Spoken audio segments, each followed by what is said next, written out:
Saket, I'm reading your message now, looking here. What does it mean when it says addressed and factored into the true cost of production? What that means is like if you have a factory and let's say that in order to produce shoes, they are producing shoes without following environmental regulations.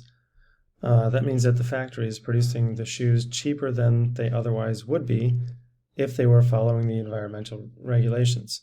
So those environmental regulations, yes, they cost the factory some money, but the idea is that that internalizes the cost. So it puts the cost onto the factory to make the shoes in an environmentally friendly way, rather than making the shoes at a lower cost and then kind of passing that environmental cost onto third parties or externalities. So that's what it's meaning when it's saying addressing and factoring into the true cost of production.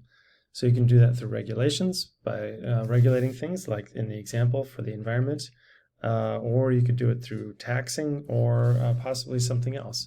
But it would put the cost back onto the parties that were involved, which could be the producer or the consumer of the shoes in this case, rather than onto a third party who would be someone who is not producing or consuming the shoes.